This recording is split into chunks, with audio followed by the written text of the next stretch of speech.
started getting a little bit of trouble. I got involved with CFS with my dad. My dad threw a shovel at us. Didn't hit us, just whatever. He was mad at that day. My brother went to CFS, called in, whatever. They took us. We moved in with one of my cousins, Terry, and his mom, Nancy, took us in from CFS. And then from there, I didn't want to live there. We moved out to Morden, Manitoba, with my older brothers. We had a good life there. It was, I went to school, I played hockey. I was doing good, but then I missed my mom, right? I had this tension, right? I felt lost, right? I didn't know what to do. So I ran away. From there, went to Winnipeg. Went to see my mom. My other brother was over there. And then my brother hid me from my parents, from my dad. And I was stealing cars, getting into trouble. I stole drugs. Right? I was young. I was about 15. I started getting into the gangs, selling drugs. I wanted to live the fast life, right? I've seen it, right? I wanted it all. I wanted the cars, the money, the girls, the party. I wanted to have a good life. And then I was in and out of jails. I've been to NYC, Agassiz, Remand, Headley, Brandon.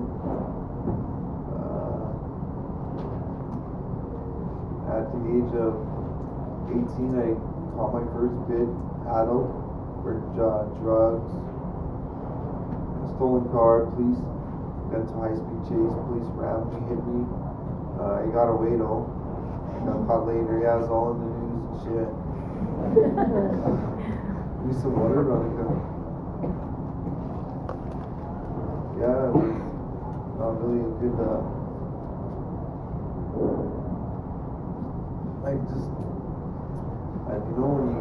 When you're young, you see, right? Like I seen my friends that I thought were my friends, seen them making money, doing things, getting the respect, and then, that's what it is. When young kids get into gangs, all it is they're being somebody's bitch. Not a nice way to put it, but right? They're flunkies, right? That's what it is. For them, they gotta prove themselves. So here, go here, take a bag of 20, go sell these rocks, and come back with the money. Right? You're not gonna make no money this time, but next time, and that's what they tell them, right? So these kids are thinking, hey, I'm gonna be somebody, I'm gonna do something to get the respect, but really, you're just being somebody's bitch, somebody's flunky. It's not the way to go, right? I've seen it, I lived that life. It's not really. You feel happy, but then you feel lost. You feel like you don't know. Your mind wanders, right? It's not really. It's not a good scene.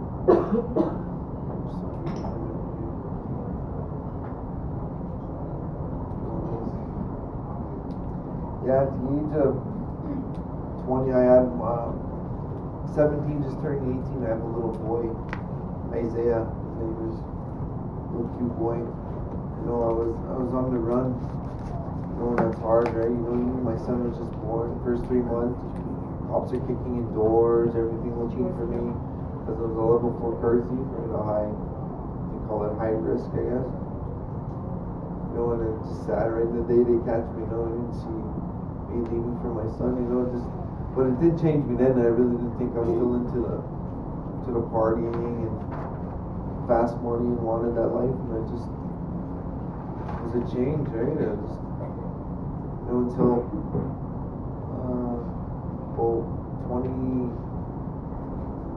22, still a little less out of the gangs, right? Still doing the thing, whatever. The incident that happened to me was I was driving down Lila, and I don't know, I didn't see, but some guy shot at me. The bullet hit me in the left side of my shoulder, crawled up the side of my back, got stuck in my right shoulder. I'd seen that, right? All I remember is when I got shot, my arm was dangling. It was moving by itself. I couldn't control it. Couldn't move. I was leaned over. I couldn't do nothing. I looked at the time. It was 9:07, and I was just thinking, is this how death feels? And just nobody around, nothing. Just thinking, fuck, am I dead? And then these two old ladies come walking by, and they're saying, "Do you need help? Do you need help?" Because I was driving about, I think 40 kilometers as I was going, and I crashed. And these old ladies came by and they said, "Do you need help? Do you need help?" And I said, "Yeah." Called the ambulance, and it seemed forever, man. So the ambulance got there, and then I guess it kind of went in and out of blackout. I don't know how they got me out of bed. I think it was Jaws of Life or something or whatever. They cut me out, got me in there. I remember looking at the ambulance lights. The lights were broken. They couldn't get on, so they couldn't see what happened. And I told them I got shot, and that's all I remember. Going to the hospital, and then I asked for my cousin Casey. I said, call her, just tell her to come here. And then I guess one ended up in and out of blackout. They put me through this, I think, CAT scan to see what happened. And then the next day they told me, you won't walk again. You're paralyzed. I was paralyzed from the neck down.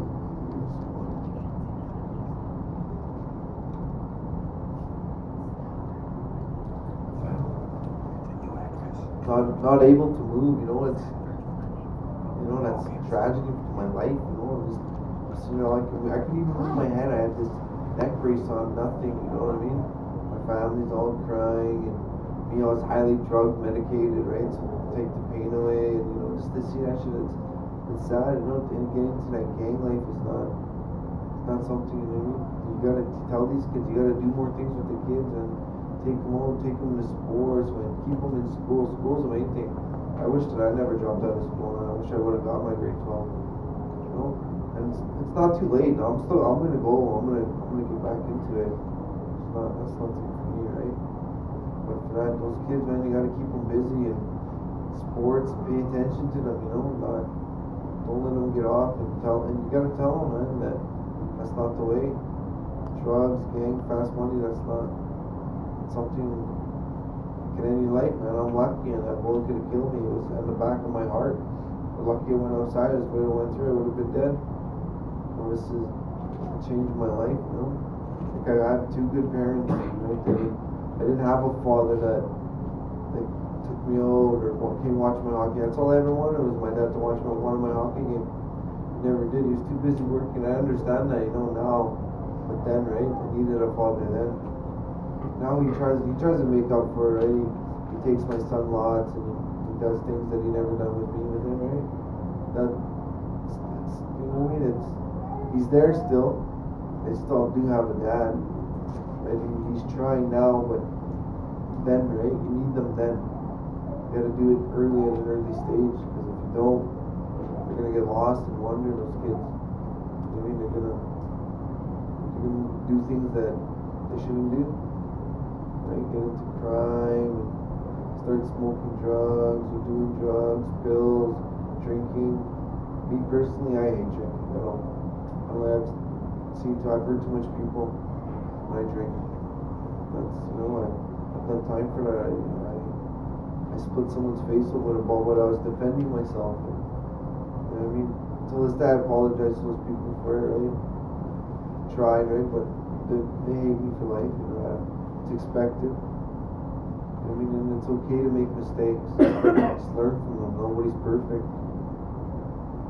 Except me. You are, Ian. Thanks. Yeah. If you guys have any questions, anybody? Anybody want to ask Ian a question or give him a comment? I'm not sure if you already said this, but what game are you involved in? Manitoba Warriors. How did you start? I know you said family. I was kind of born into it. Yeah. What? How do you find the adjustment to life? Like, what is life like for you now? It's hard. It's really hard, but my faith, man, I'm not going to give up. I won't give up. It's really hard, man. This is like a life changer. They said I won't walk again, but I don't believe it. they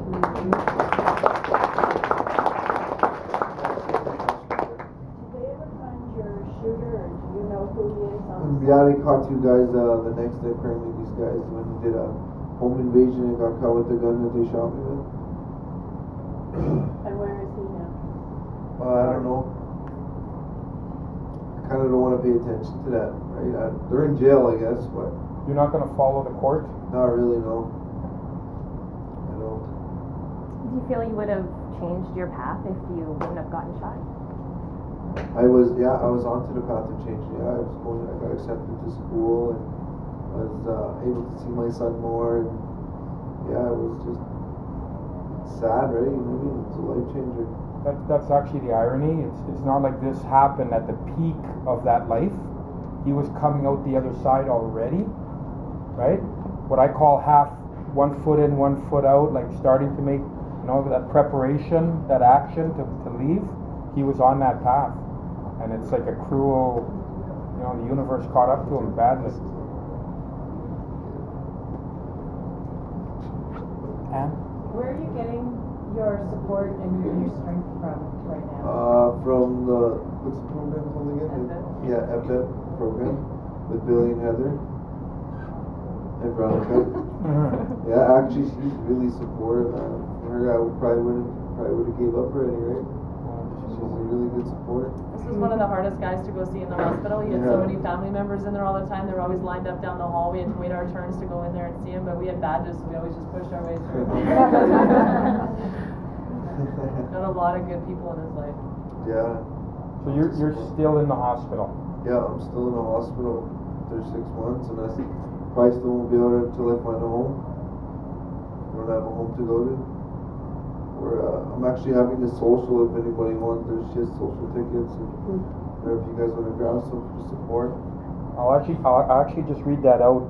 There's a fundraising social for Ian on Saturday, June 21st, the first day of summer, Aboriginal Day. Saturday, June 21 at Park City West Community Center. I'll write it on the flip chart. And $15 a ticket. Thanks. Yeah, I was denied from Victims Comp. They denied me because of my past, I guess, and they're discriminating me, right? They're saying you're only allowed to have 5 charges, and I have 19 breaches, I guess, right from my past, 5 years. So they denied me from that, right? So we're trying to have a social to raise money so I can get a home and get on my feet.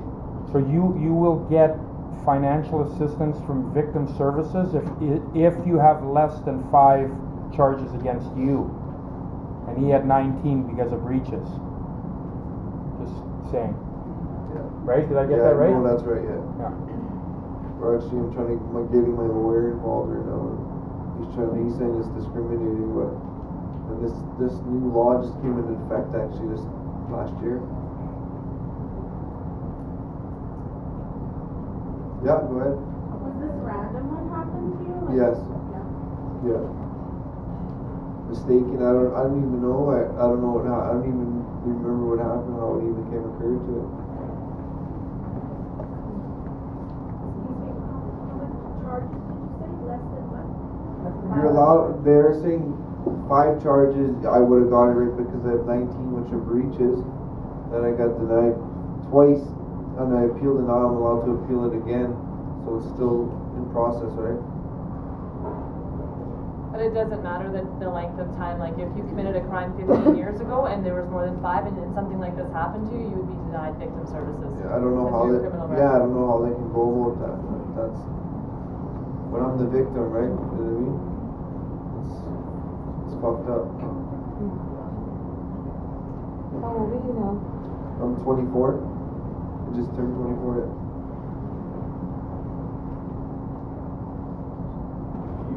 Anybody else? I was gonna say, are you single? But your partner's here. Yes. What are you plan to do next? I don't even know. I want to get into school, but I don't know how to go about it. I'm gonna find a way, right? If I could, right? Anything, I would take anything to do. trying to keep busy, right? Keep my mind positive. One thing Ian has done is he's volunteered to do these talks with us, and you know he and his family are here on their own accord to do this for us. But what's even more of a motivation for him is to talk to youth. So, for example, him and Billy, it looks like they're going to be going out to Lake Manitoba Reserve and talking there at a youth conference. So that's what he really wants to do, is to be able to reach out to younger people so this doesn't happen to someone else. And even in our program, we got a lot of young guys who are coming through the ER, and after they've been hanging out with us for a while, sometimes we sit down with Ian and we chill all together, and they get a lot out of just being around them and hearing his story and just shooting the shit with them and stuff like that. There's 4 young guys listening to his story right now. How old is your son? 6. His son is 6. Who looks after him? His mom and his stepdad. He's a good guy. Yeah, we get along actually great now. We're like, I go to soccer games. And he comes to me, always wants to come. He likes Veronica. He's a great kid, man. He's got a great mom. His mom is great. She's fantastic mother. So you're quite involved with your son? Yeah. Oh yeah, we go all the time. We Veronica over, right? We kick the shit with her. Her boyfriend. When you go up to the communities to talk, like within the community itself, like what are the support systems that they have for kids? In the reserve communities? Yeah. I don't know. Like, For what? Like. well, you're like for at-risk youth. Yeah. Every community is different. Every community is going to have different folks doing different stuff for the youth. It's mostly Aboriginal kids that are involved with the gangs, right? This is the problem, right? It's where they come from. They don't have a home, like Mitch was saying, that poor, right? Nothing. They don't have the support, right? Parents are drinking, parents are getting high, right? And when they see that, it's monkey see, monkey do, right? Some of the youth get kind of shipped out of the communities, actually. The ones that are higher risk, doing dangerous behaviors. Like they'll come down to Winnipeg. They'll be sent to Winnipeg through the justice system or through CFS. But in effect, like the community can't handle that youth, so they'll just kind of send them to Winnipeg. I mean, when you go to talk, like do they gravitate towards the that you belong to? When they Like hear relate? people come to talk to the community. When we go to communities, like we go to reserve communities, when we go to reserve communities, we're there as a one-time thing to demystify, debunk, glorify the gang life. Because a lot of these young guys think it's all what you see on the music videos. Yeah. And Ian's not my only guy like this. Like I got another guy whose uncle beat him with a claw hammer as he slept because he was trying to take his stamp off. I've got guys that have horror stories. And we're just trying to let the young guys know, like, To relate, right? To relate to. yeah. Like, like the police, the RCMP can go into community and do a PowerPoint presentation, against gangs. They don't want to see that, right? They're going to listen to this guy. They want to see somebody that's actually lived a life. Yeah. But then we leave and we hope that the adults in that community look after their youth. And we will consult over the phone, like, hey Mitch, what do you think? We're organizing this, we're organizing that.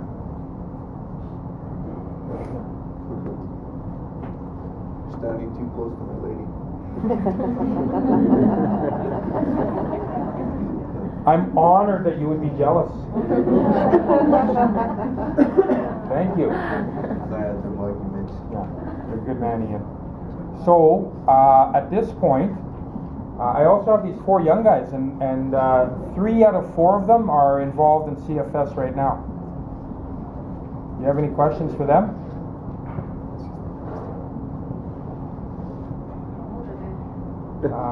So Matthew, you're 17. 16? 17. 17? Yeah.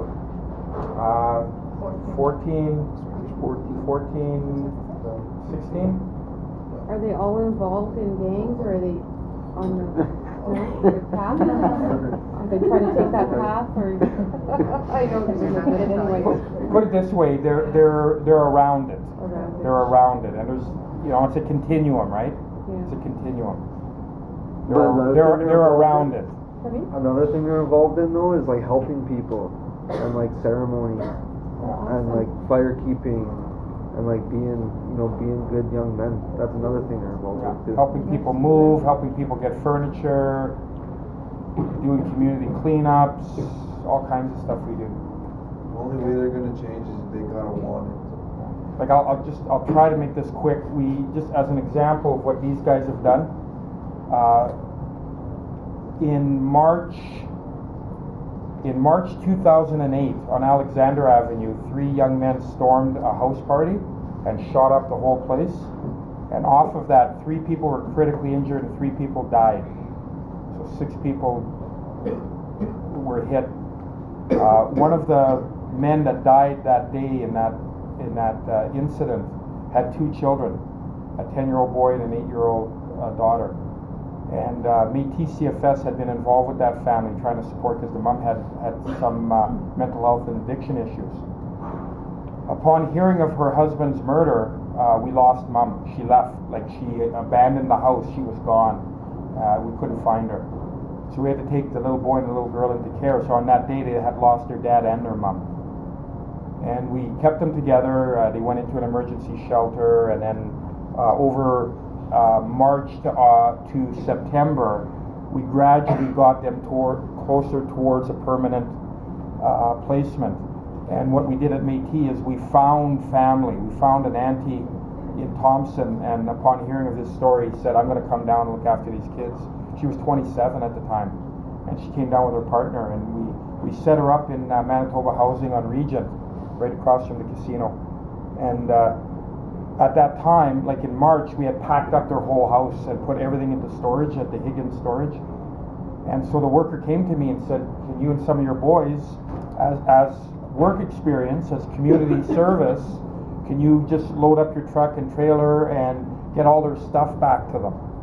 And I kind of thought, man, they've been without their stuff, you know what I mean? Like they're basically photo albums, toys, bikes, memories, stuff that connect them to their mom and dad.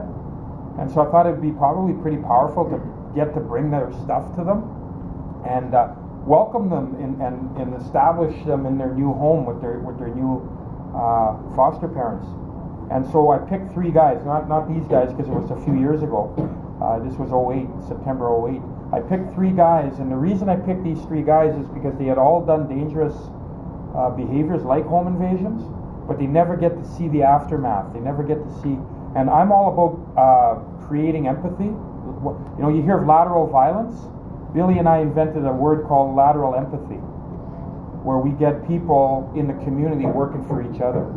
And that's what we do. We help mums move. We help kids. We do everything we can.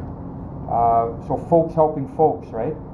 And so on that day, we loaded up my truck and was sky high loaded up, and we had their bikes on top strapped down, and we made the trek to Regent. And as we pulled into the courtyard, the main parking lot, I guess that little boy had been waiting for his stuff. Really important. And when he saw it, he just burst out of the house and he came running, and he had his little sister, and she was flapping in the wind. But he was crying, "My bike, my bike." And really what he was saying is, my life, because his life was in that truck. And me and the boys looked at each other, and I remember thinking, man, this is intense. Like, man, let's help these kids get their stuff in the house. And we all worked together. The 3 boys, myself, the 2 little ones, and we got everything inside. We hustled everything inside and just kind of sat there. And then he started going through their stuff, and he started showing us and sharing stuff and photos and, schoolwork they had done and pictures of their parents. And man, for about 2 hours, it was like going back into their history, their story. Then we got back in the truck with them and went and collected a whole bunch of more stuff they needed for their new house. Dishes, toasters, couches, beds. Then we had gone for lunch together, treated everybody to McDonald's, back to the house, and had a barbecue with the family, and like we spent the whole day, about 12 hours with them. And we were just about to leave, and the little boy said, wait, and him and his sister went off into one of the bedrooms. About 20 minutes later, he comes out with a homemade card his sister had made with a picture of their deceased dad in it. On the cover it said, thank you for loving us. Right? I'm still in touch with that little boy and that little girl. He was 10, he's 16 now, and she's 14. They're living in Ontario with the same folks. So my guys, we were leaving, and they said, we do a lot of shit. We do a lot of dirt. We do missions, right? We get all geeked up, jacked up. The adrenaline starts to flow. You know why? I said, why? Because it helps us feel alive when we're feeling dead inside, empty, numb, right? When we're going to go do a mission, right? When we're going to go